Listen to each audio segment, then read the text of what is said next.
Et bienvenue dans cette nouvelle capsule de la chaîne du serpi-officiel.be. Vous l'aurez peut-être remarqué, la précédente vidéo a fait l'objet d'une suppression de la part de YouTube pour son contenu apparemment inapproprié en matière de Covid-19. Alors évidemment, c'est toujours frustrant parce que, mine de rien, la réalisation d'une vidéo, ça prend pas mal de temps, même si, comme c'est le cas jusqu'à présent, en raison du confinement, on a été obligé d'utiliser du matériel de base avec des logiciels rudimentaires. Bon, donc, à ce niveau, je peux déjà vous dire que ça va changer, d'abord sur le plan logiciel, parce que je vais bientôt disposer de fonctionnalités bien plus attrayantes. Il va tout falloir quand même que vous me laissiez le temps de maîtriser la bête. Pour ce qui est du reste, c'est-à-dire la qualité des prises de vue, les backgrounds, les protagonistes différents et les interviews, encore un peu de patience, on va y arriver. Mais je disais, c'est frustrant aussi parce qu'on ne dispose pas très clairement des raisons qui ont entraîné cette censure. Et c'est aussi très frustrant parce que là où un seul point peut être incriminé, c'est toute la vidéo qui disparaît, y compris les informations intéressantes et indiscutables qui pouvaient y figurer en toute conformité avec le règlement. Donc, on ne m'y reprendra plus. J'ai plus d'un tour dans mon sac aussi. Je ne jouerai pas les Jacques Dutronc dans l'opportuniste et je ne retournerai pas ma veste. Je vous l'ai dit, il n'est pas question de lâcher le morceau, mais il est question aussi de faire les choses correctement et avec ordre et méthode.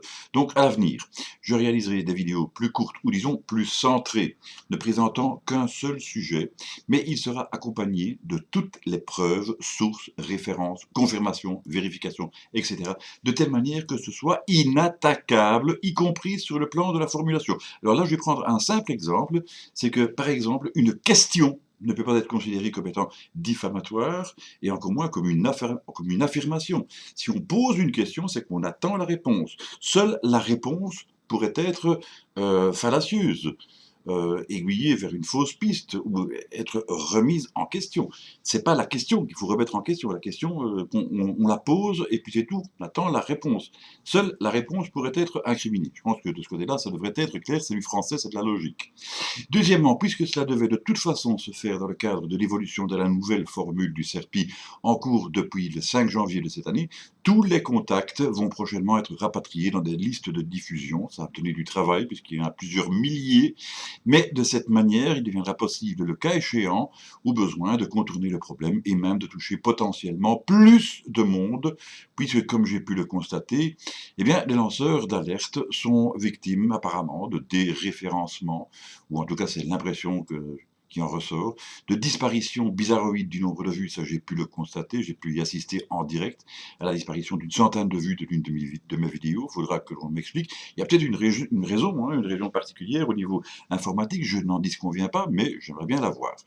Et bon, d'autres choses aussi, donc je parlais des lanceurs d'alerte et ce qui leur arrive, comme par exemple les commentaires malveillants, les menaces, etc. Bon, évidemment, à partir du moment où il y a des divergences d'opinion, eh bien, tout est possible, surtout avec Internet, bien entendu. Alors, venons-en au fait et entrons dans le vif du sujet, puisque, après analyse, il semble que ce qui a causé problème résidait dans ce qui a été dit dans ma dernière vidéo en matière de masques et peut-être aussi d'autres gestes barrières. C'est un sujet qui semble devenir de plus en plus délicat euh, au moment présent. Aujourd'hui, je ne parlerai donc que des masques dans la logique que je viens de vous exposer. Alors, par exemple, je ne pense pas avoir inventé quoi que ce soit au sujet de la taille, donc de la grandeur, si vous voulez, du coronavirus. On parle ici du Covid-19 parce que coronavirus, c'est un terme générique, ça représente une famille, donc il peut y avoir des différences. Donc la taille du coronavirus, laquelle est décrite dans Wikipédia comme atteignant les 125 nanomètres.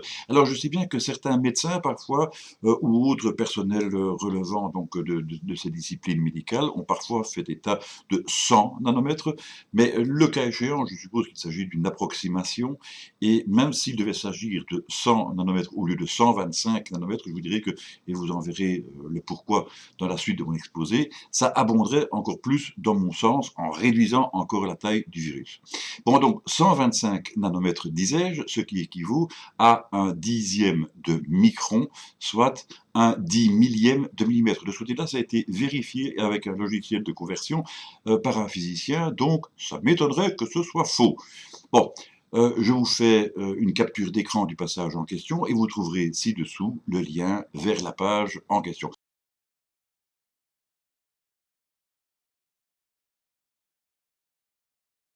Donc il me semble que, du moins à ce niveau-là, je n'ai pas commis d'erreur notable en estimant que cette taille était bien inférieure au maillage de la plupart des masques en tissu qui se trouvent à notre disposition. Précision, ce qui ne signifie pas pour autant ipso facto que ce soit systématiquement le cas pour tous les masques disponibles sur le marché. Je pense que comme ça, on est d'accord. On a remarqué, et Testachat, qui dispose quand même d'une solide notoriété en Belgique, tout du moins, et cette notoriété remonte maintenant à plusieurs dizaines d'années, pour faire des tests en laboratoire, notamment au niveau du rapport qualité-prix au sujet de différents types d'objets de consommation courante. Et ici, en fait, donc, Testachat a fait une étude sur la qualité des masques et a déterminé que la qualité des masques en question, disponibles soit en pharmacie, soit en grande surface, soit en circulation dans la population, était de qualité inégale. Donc je dis était de qualité inégale. En disant ça, je ne pense pas que je choquerai qui que ce soit. Parce que ça veut dire qu'il y en a qui sont meilleurs que d'autres, et forcément, donc, il y en a qui sont moins bons que les premiers, par exemple. Donc, voilà, c'est de la pure logique, c'est aussi inattaquable. Puisque je pense que c'est le cas des masques qui a posé problème, je vais m'attacher ici à apporter les rectificatifs qui s'imposent. Je ne vais pas changer l'histoire. Tous les Belges doivent se rappeler que fut un temps où l'on nous susurrait à l'oreille que les masques étaient inutiles ou inefficaces. Vous n'êtes pas obligé de me croire. Alors, j'en veux pour preuve cet article du Soir en ligne, qui n'a pas la réputation d'être un journal conspirationniste, loin s'en faut, et qui titrait, je vous le lis, Coronavirus, le port du masque est inutile et inefficace selon les autorités sanitaires. Selon les autorités sanitaires.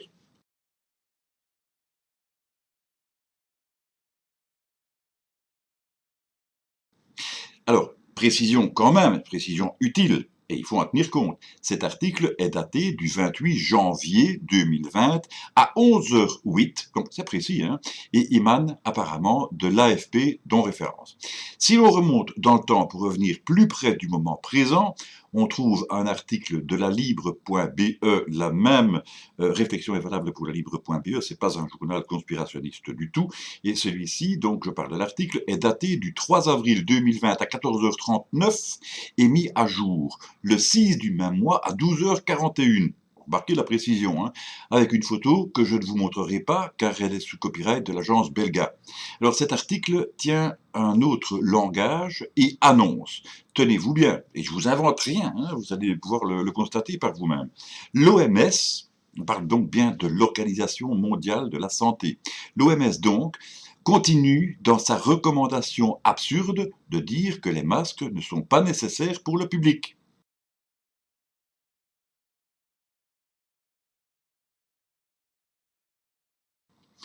Je vous mets le lien dans le descriptif ci-dessous aussi. Je relis la phrase. L'OMS continue dans sa recommandation absurde de dire que les masques ne sont pas nécessaires pour le public. Là, c'était donc l'Organisation mondiale de la santé dont la recommandation consistait à dire que les masques n'étaient pas nécessaires pour le public. Et donc j'ai précisé également déjà la date à laquelle cet article est sorti. Donc il n'y a pas, d'erreur sur la question. Donc moi je dis, mettez-vous à la place de la population belge, et je ne pense pas que ce soit la seule qui rencontrait ce genre de choses. Que devait-elle penser de ces contradictions? Que fallait-il faire en définitive? Somme toute, la situation se résumait peut-être comme suit. Alors que l'on se trouvait au point culminant de la pandémie, les masques étaient jugés inutiles.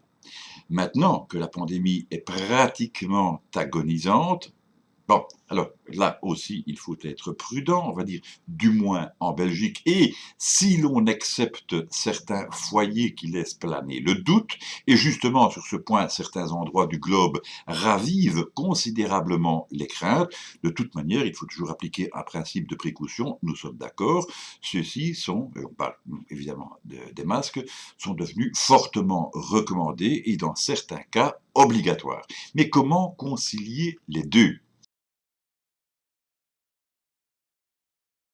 Alors, je ne vois que deux solutions. Au sommet de la pandémie, la Belgique souffrait de certaines négligences de la part de notre ministère de la Santé et contrainte de privilégier, à juste titre évidemment, le personnel sanitaire. Il fallait évidemment privilégier ce personnel sanitaire puisqu'il était en contact beaucoup plus étroit, beaucoup plus prolongé avec des patients qui étaient bien sûr contaminés, qui étaient malades, et qui, donc le personnel sanitaire risquait, c'est évident, de se faire contaminer lui-même. C'était évidemment pas le but à atteindre, sauf que, bon, ben évidemment, si d'un autre côté, il disposait de masques FFP2, par exemple, quand ils en avaient, de l'autre côté, s'ils devaient mettre en guise de pelouse des sacs poubelles avec des trous, il y a de quoi se poser des questions, mais comme je vous l'ai dit, les questions ne sont pas à mettre en cause. Mais de quelle négligence parle-t-on? S'agit-il de ces 6 millions de masques périmés appartenant au stock stratégique qui ont été détruits comme il se doit puisqu'ils étaient périmés, hein, c'est logique, mais qui n'ont pas été renouvelés, point d'interrogation. Faut-il donc incriminer le ministère de la Santé ou celui des Finances qui aurait refusé certains fonds? Là, il y a un conditionnel qui s'est glissé, qui aurait refusé, je vais dire qui a refusé, hein, donc certains fonds à son vis-à-vis, empêchant peut-être le renouvellement en question. Fragment, c'est en irlandais. C'est une question dont je vous avoue ne pas connaître la réponse, mais qui continue à poser question, d'autant qu'il s'agissait bien de santé publique. Je passerai sur les épisodes que la Belgique a connus et au cours desquels le pays a continué de se trouver dépourvu de masques parce que leur importation a connu plusieurs déboires malheureux, on va dire ça comme ça. Mais entre-temps, il y a eu des morts. Est-ce que la population belge ne serait donc pas en droit de réclamer des comptes aux intéressés? Point d'interrogation. Je ne vais pas vous embêter chaque fois avec ça, vous savez quand même encore ce que c'est qu'une question, je pense. Je vais poser une autre question, justement, très naïve. Qui va payer tout ça en définitive, y compris ce qui a été commandé mais non reçu, ou reçu mais non conforme? Qui va payer tout cela? J'en viens à ma deuxième solution, qui servira donc aussi de rectificatif. C'est que dès que la Belgique a été en mesure de proposer des masques, on en a recommandé le port pour la raison suivante. Le coronavirus, ou disons le Covid-19, est supposé se propager par l'intermédiaire des gouttelettes produites et projetées par les individus, par les postillons, la toux et les éternuements, peut-être également aussi par aérosol, ce qui risque d'être ce qu'il faut également vérifier. Bon, mais bon, pour ce qui est des gouttelettes ou des particules, avec les postillons, la toux, les éternuements, ça de ce côté-là, c'est sûr. Ce qui est dangereux sur le plan des possibilités de contamination, c'est donc bien sûr la promiscuité entre les personnes, laquelle impose la distanciation sociale, mais également le temps d'exposition. C'est-à-dire que par exemple, un simple croisement dans les rayons d'un grand magasin porte peu à conséquence, mais qu'il n'en va pas de même si vous entretenez une conversation avec quelqu'un pendant plusieurs minutes, surtout sans masque. Ensuite, même si le maillage des masques n'empêche pas réellement le passage du virus, il constitue néanmoins une barrière, je dirais, mécanique. Une barrière qui n'est donc pas idéale, pas infranchissable, mais toujours mieux que rien du tout. Et c'est ce que j'ai trouvé de mieux pour justifier le port du masque dans les endroits où la distanciation sociale ne pouvait pas être respectée, par exemple dans les transports en commun. Alors vous remarquerez qu'en la matière, mes propos sont conformes à ceux de Frédéric Jacobs, qui est chef du service des maladies infectieuses de l'hôpital Erasme. Vous pouvez vérifier parce que tout ça se trouve online.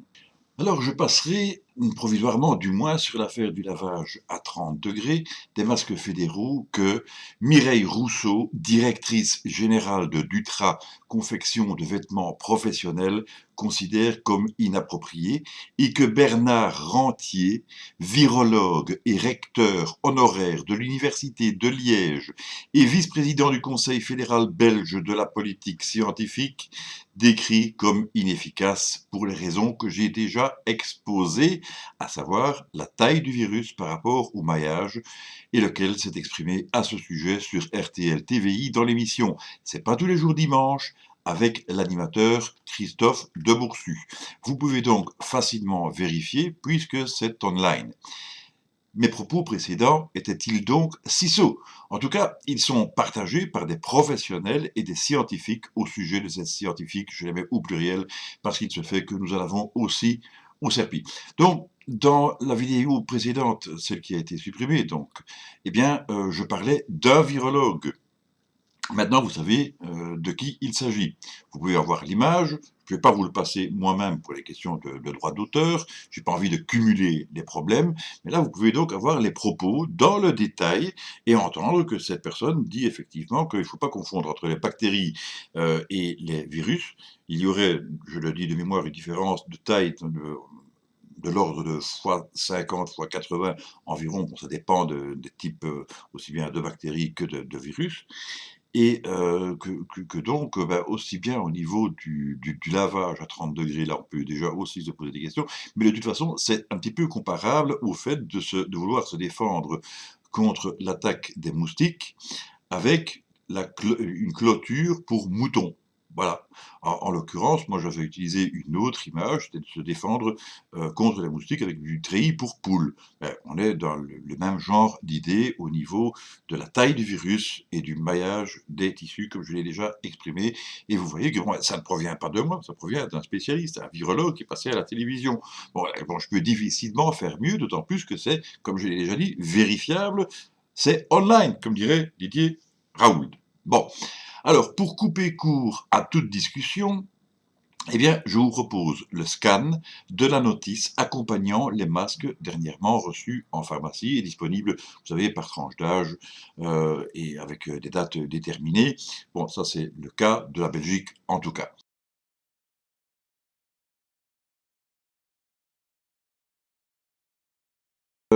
Il faut que j'y ajoute la recommandation que j'ai reçue de la part de la pharmacienne. Attention, bon, là, je vais pas dire, je peux pas savoir, parce que moi je me suis rendu que dans une seule pharmacie. Je vais pas les faire toutes pour voir si toutes les recommandations étaient pareilles partout, mais je suppose que ça doit l'être.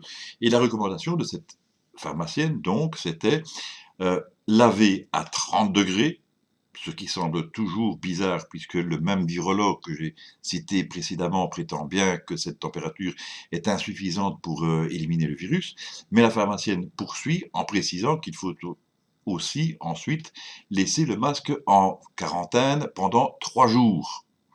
Donc, dans ces conditions, même dans un ménage de 2 personnes, on ne peut pas s'en servir au quotidien, parce que, bon, vous savez, 2 masques, 3 jours, plus le temps du lavage et du séchage, il y a un problème quelque part, quoi, hein. Bon, alors, donc, pour étayer ce que j'avance, pas pour le lavage, enfin bon, on va voir, je vous lis le contenu de la notice, dont vous avez déjà pris connaissance du scan qui était de travers. Bon, on commence par avertissement pour protéger votre santé. Tiens, il est ici, je vous le montre, de ce côté-ci, euh, c'est le masque, ça c'est le mode d'emploi, la façon de le fixer. De l'autre côté, eh bien, c'est le scan que vous avez vu. C'est écrit en tout petit, hein, donc mais bon. Voilà, vous voyez que bon, c'est .be, le QR code, etc. Bon, on y reviendra peut-être tout à l'heure. Donc, je commence. Ça commence par avertissement pour protéger votre santé et celle des autres. Il est très important de respecter la notice. Eh bien, on va donc y faire très attention. Le masque n'est pas destiné au personnel soignant. Bah oui, forcément, j'ai expliqué pourquoi tout à l'heure. Proximité directe et quasi permanente avec les personnes qui sont contaminées, donc risque supérieur, donc besoin d'une filtration de l'air supérieur. Bon, ben ça, c'est assez évident. Le masque barrière n'est ni un dispositif médical au sens du règlement UE pour Union économique, je suppose, 2017-745, masques chirurgicaux entre parenthèses, ni un équipement de protection individuelle au sens du règlement UE 2016-425 comme masque filtrant de type FFP2. Bon, ça c'est une annotation de base, mais encore fallait-il l'indiquer, bien entendu. Vérifiez toujours que le masque est bien ajusté et couvre votre bouche et votre nez. Bon, ok. Il est recommandé de porter ce masque sur une peau nue. Le port de la barbe peut réduire l'efficacité de filtration en dehors des limites visées. Moi, dans la vidéo qui a été supprimée, je vous parlais de petits interstices latéraux. Et l'un n'empêche pas l'autre, d'ailleurs. Ici, on y ajoute la barbe, donc tous ces messieurs qui la portent devraient donc se raser pour prétendre obtenir une meilleure protection. C'était quand même dire la même chose que moi, mais avec d'autres mots, non? Et puis de toute façon, ça n'empêche pas que les masques qui sont de taille unique, si j'ai bien compris, mais pas la morphologie faciale de tous les individus en Belgique, et d'ailleurs c'est valable dans le monde entier, de sorte que vous pouvez avoir des endroits où ça fait des petits trous, hein, pas très importants, mais c'est largement suffisant que pour qu'un virus puisse y passer. On a vu la taille du virus en détail tout à l'heure. Bon, alors, le port d'un masque peut engendrer un inconfort, c'est-à-dire, entre parenthèses, la sensation d'avoir moins d'air, n'est-ce pas aussi ce que je disais précédemment? Et la suite de la phrase, c'est lié à sa fonction de filtration de l'air. Bon, là, il y a plusieurs remarques qui me semblent opportunes, qui doivent être ici formulées. J'ai bien dit donc, entre parenthèses, sensation d'avoir moins d'air. On parle d'une sensation. Ça veut dire que ça peut être simplement qu'une impression, une sensation. Mais la sensation, c'est ce qui relève des sens, c'est ce qu'on ressent. Et je pense que ce n'est pas seulement une sensation, je crois que c'est également la vérité, la réalité de terrain, si je puis dire, tout simplement parce que si vous avez un obstacle devant votre bouche, ben forcément vous savez moins bien parler. C'est pas poli de continuer comme ça, hein, donc bon. Mais vous avez compris. De la même manière, si vous avez quelque chose devant la bouche qui vous empêche d'expirer correctement, on retrouve ce que je disais à propos de l'hypoxie et de l'hypercapnie. C'est pas seulement une sensation. De ce côté-là, si vous faites des recherches sur Internet, vous allez voir qu'il y a des avis différents, des témoignages divergents quant à cette sensation. Il y a par exemple, et vous allez voir que je me montre parfaitement objectif, puisque je prends un côté de la médaille, l'autre côté de la médaille également, vous avez donc certains sportifs qui ont fait des tests. Ils se sont mis par exemple sur leur bicyclette et ils ont commencé à faire des kilomètres avec le masque, pour dire en fin de compte que ça allait, il n'y avait pas eu trop de problèmes, mais il précisait quand même aussi qu'il n'avait pas fait un effort trop violent, il y avait bien des montées, donc il fallait quand même pousser sur les pédales, donc il y avait quand même un effort, mais pour autant que cet effort ne soit pas trop intense, c'était supportable. Dans d'autres conditions, si l'effort est plus important, si vous avez un marathonien, un coureur donc qui fait déjà plusieurs, au moins centaines de mètres, voire quelques kilomètres, on peut se poser des questions quand même aussi sur l'effet que ce manque d'air peut engendrer sur l'organisme. Non seulement l'apport en oxygène, qui est supérieur lorsque l'on produit un effort, mais également cette suppression d'une partie de l'expiration, donc qui fait que on récolte forcément plus de CO2. Je disais que c'était un poison, je pense que c'est clair, et ce poison, on s'en débarrasse normalement, donc par la respiration quotidienne, donc sans masque. Et donc, il faut voir, ça dépend évidemment des activités, ça dépend de l'importance de l'effort qui est fait également. Alors, on parlait d'inconfort. De ce côté-là, vous parlez à un professionnel de la route. Ça fait près de 20 ans que je conduis un bahut, donc de plusieurs tonnes, avec des passagers, puisqu'il s'agit d'un transport en commun, donc c'est un domaine que je connais particulièrement bien. Je suis même également instructeur. Vous pouvez poser d'ailleurs la question à pratiquement n'importe quel moniteur auto-école.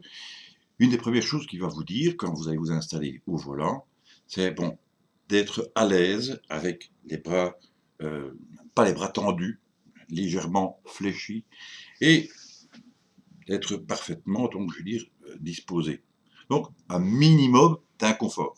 Si vous mettez un masque sur le visage, outre le fait de la possibilité d'avoir de la buée sur la lunette si vous en portez, vous allez toujours avoir, je veux dire, une source de distraction, même si elle est minime.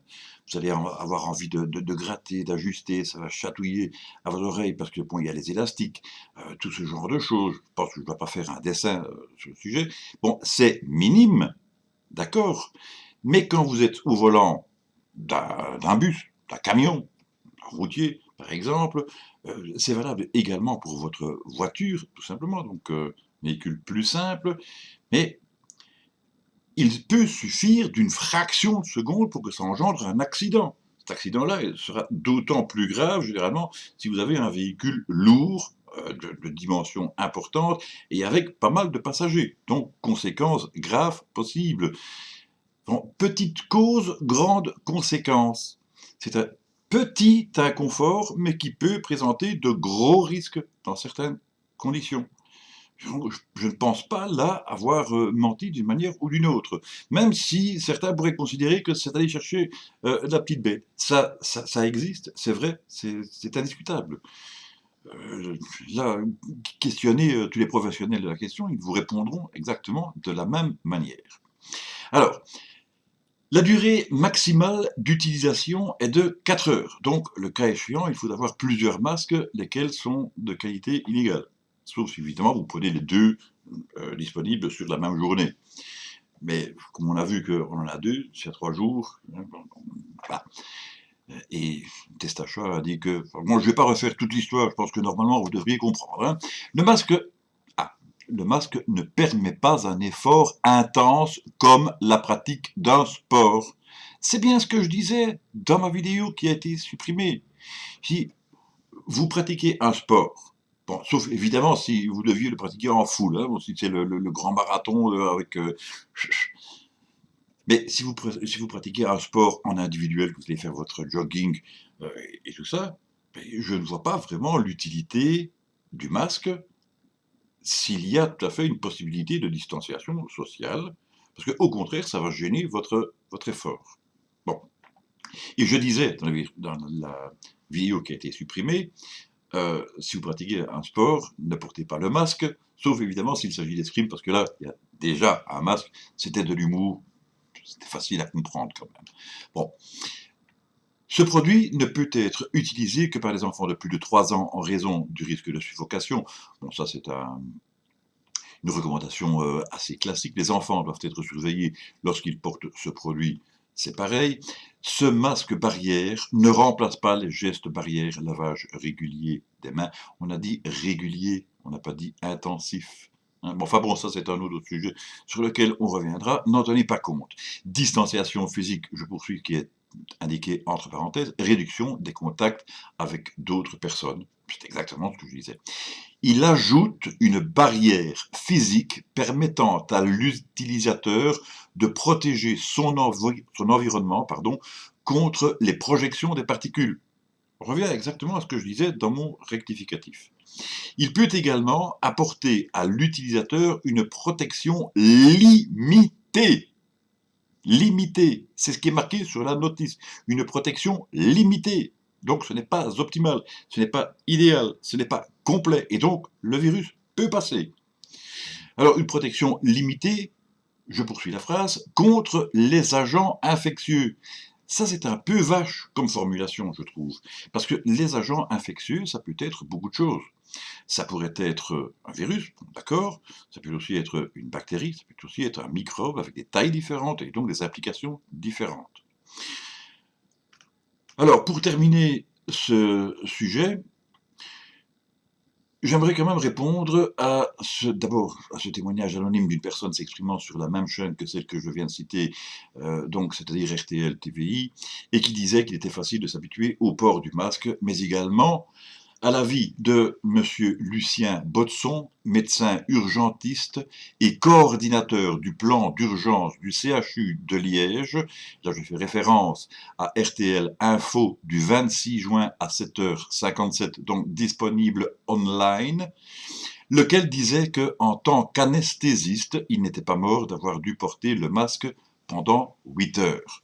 Donc, ce monsieur, très respectable, hein, aucune médisance de ma part, se pose un petit peu en modèle pour faire la leçon aux gens en disant, voilà, bon, moi, j'ai travaillé pendant 8 heures par jour, on va dire, en portant le masque, et je ne m'en porte pas plus mal. Donc, voilà, sous-entendu, ça devrait être accessible à tous. On va essayer de voir les choses autrement. À ces deux messieurs, j'ai proposé d'échanger nos rôles, mais comme je ne connais pas cet anonyme, forcément, je vais me retourner vers le seul monsieur Botson. Toujours avec tout le respect auquel il a droit, bien entendu, hein. Donc, il n'y a pas d'accusation personnelle ni quoi que ce soit, il n'y a rien de méchant là-dedans. Je parle du principe. On va donc faire comme si c'est comme si je m'adressais à Monsieur Botson, c'est une utopie, c'est un exemple, vous l'avez compris. Donc, comme si j'avais vos compétences, ce qui n'est pas le cas, évidemment, et je viendrai faire vos anesthésies pendant 8 heures. Bon, combien de patients cela représente-t-il? Ben, je n'en sais rien, évidemment, puisque je ne suis pas anesthésiste, mais ça m'étonnerait que cela fasse autant de personnes que je n'en transporte dans mon bus, et dont je porte aussi la responsabilité. Monsieur Watson sera supposé disposer de même de mes compétences, mais évidemment bien plus accessibles, puisqu'il suffit de conduire un bus. Il suffit, mais bon, soit. Comme Monsieur Watson aura certainement, dans sa carrière, assuré des gardes au cours donc, de son exercice, il ne devrait pas rencontrer trop de problèmes pour se lever à 2 heures du matin pour prendre son véhicule. Mais pourrait-il tout d'abord m'expliquer en quoi son masque lui sera utile alors qu'il se trouvera tout d'abord seul dans sa voiture? Je dis bien seul dans sa voiture. On suppose bien entendu que la voiture a été bien aérée et que l'intéressé ne vient pas justement de véhiculer 2 ou 3 inconnus douteux. Dans ce cas-là, évidemment, ce serait différent, mais j'ai l'impression d'ouvrir des portes ouvertes ici, hein, bon. Donc je répète ma question, en quoi le masque lui est-il utile? Et malheureusement, c'est que je vois souvent des personnes, de tous âges d'ailleurs, qui se trouvent dans leur voiture, qui arrivent tout seuls. Je me demande bien pourquoi ils portent le masque. Voilà, je me pose la question, pourquoi portent-ils le masque? Mais là, quelque part, bon, peut-être qu'ils ont des raisons bien particulières. Par exemple, voilà, c'est pour ne pas perdre de temps, j'habite pas loin, j'arrive, j'ai déjà le masque, comme ça, je rentre dans le magasin, par exemple, voilà, bon, d'accord, ok. Mais en temps normal, où est l'utilité? Que Monsieur Botson m'explique ensuite. Comment il traite le problème de la buée sur les lunettes puisqu'il en porte. Ne me dites pas qu'il suffit de bien pincer le haut du masque, j'ai essayé, ça ne fonctionne pas. Et dans le dépôt auquel j'appartiens, chaque chauffeur binoclard se trouve confronté au même problème. On n'a peut-être pas les mêmes masques, hein. Bon. Vous voyez, dans votre profession, vous avez dû remarquer aussi ce problème, et il n'est pas sans importance, car vous devez d'être précis. Moi aussi, avec mon bus. Sauf que je ne m'occupe pas d'un patient, mais disons d'une cinquantaine d'usagers, qui eux aussi tiennent à la vie. Bon, dites-moi maintenant, s'il vous plaît, si dans votre bloc opératoire, la température peut avoisiner les 50 degrés quand la température s'élève, comme ça a été le cas récemment. C'est une question, hein. Je ne sais pas. Ça m'est arrivé d'entrer dans un bloc opératoire quand je devais me faire opérer, jamais remarqué, pourtant j'ai été opéré plusieurs fois, jamais remarqué qu'il faisait 50 degrés. Ça m'étonnerait. Bon. Dites-moi aussi si vous pensez toujours que vous allez supporter le masque dans ces conditions. Posons-nous la même question à propos d'une boulangerie. Êtes-vous déjà allé dans une boulangerie au moment où les pains cuisent? Moi oui. Je vous invite à en faire l'expérience afin de voir si vous y supporterez le masque lorsque ce dernier ressemblera davantage à un maillot de bain au sortir de la piscine. Après cela, je vous suggérerai de vous essayer à la profession de garçon de café en période d'affluence, quand il faut courir de table en table, même à l'extérieur. Puis vous pourriez aussi essayer le travail de réassort en grande surface, quand vous aurez une quinzaine de palettes de marchandises, parfois très lourdes, à mettre en rayon. Voyez, monsieur Botson, ce n'est pas de la médisance, car votre travail est bien sûr respectable, et je vous respecte.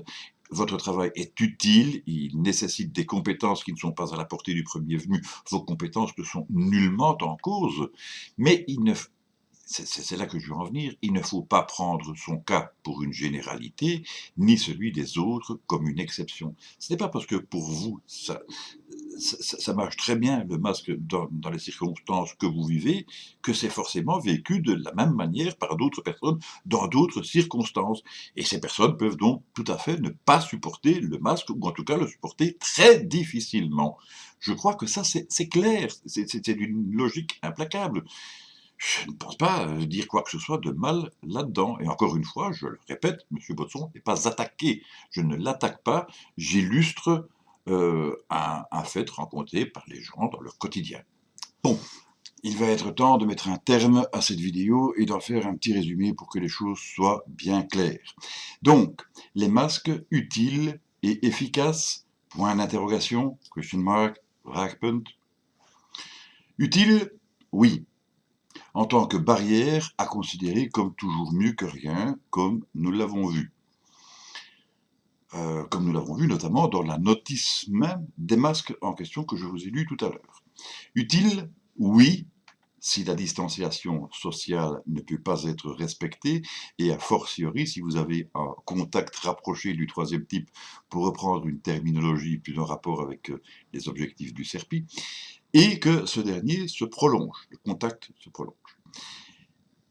Efficace, oui, en tant que barrière physique fonctionnant dans les deux sens, c'est-à-dire pour éviter l'envoi ou la réception de particules éventuellement contaminées, mais pas plus infranchissable que le mur de l'Atlantique lors du débarquement en Normandie. Cela dit, on déplore que dans certains cas, dépendant des conditions, de l'activité, de l'âge, de l'effort, de la condition physique, etc., les masques peuvent, éventuellement, présenter un inconfort plus ou moins marqué, allant du parfaitement acceptable au parfaitement insupportable, voire, à la rigueur, en certains cas, potentiellement dangereux. En outre, le fait de côtoyer des gens masqués dans le quotidien ne peut, me semble-t-il, en aucune façon être considéré comme une normalité. Je m'explique, le carnaval, c'est pas tous les jours. Être entouré de personnes masquées peut se justifier si, par exemple, vous vous trouvez malheureusement dans le champ d'opération des brigades spéciales d'intervention ou au milieu d'un braquage de banque, pour ne citer que ces exemples, mais vous conviendrez avec moi qu'il ne s'agit pas de conditions normales d'existence. Généralement, quand on voit des gens masqués, c'est que ceux-ci s'apprêtent à perpétrer un méfait ou veulent passer inaperçus ou non identifiables pour des raisons suspectes. De la même manière, des personnes mal intentionnées pourraient profiter de la généralisation du masque et de la difficulté d'identification pour commettre un acte répréhensible. Donc, tout cela contribue à un climat de peur, même si pour certains, cela a aussi un côté rassurant dans le cadre d'une pandémie. Et ça, je le dis en toute objectivité, ça a effectivement aussi un côté rassurant. Voilà, ne voyons pas tout en noir. Mais pour être totalement objectif, je me dois aussi de poser quelques questions dont seules les réponses pourraient être incriminées le cas échéant. Et ces réponses, je ne les formulerai pas. Donc on ne peut pas m'accuser de ce que je n'ai pas dit. Je ne fais que poser des questions, encore une fois, que ce soit bien clair. Alors, première question, s'agit-il vraiment d'une pandémie ou serait-ce seulement ce que l'on essaye de nous faire croire? Par là, je ne dis donc pas qu'il ne s'agit pas d'une pandémie, je ne dis pas que le Covid-19 n'existe pas, je ne dis pas qu'il n'y a pas de mort, je ne vais pas vous faire toute la liste de ce que je n'ai pas dit, puisque je ne l'ai pas dit. Je n'ai fait que poser une question. Vous comprenez? C'est aussi une façon d'aborder les choses. Qu'est donc devenue la grippe saisonnière, pourtant récurrente, mais qui semble étrangement absente cette année? Point d'interrogation. Je n'ai pas la réponse. Je n'ai pas dit qu'il n'y avait pas eu de grippe saisonnière cette année. Hein. Je me demande simplement ce qu'il est devenu, puisque les symptômes sont quand même assez semblables. Je pense que vous êtes d'accord avec moi là-dessus aussi.